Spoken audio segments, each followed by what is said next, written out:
Hello, in this video I'm going to show you how to check which applications have access to your media and Apple Music on iPhone.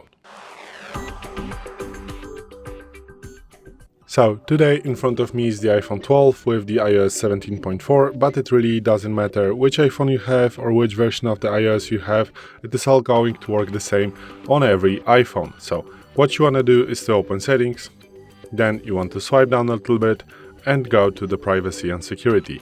Once you're here, you want to swipe down again and tap on media and Apple Music.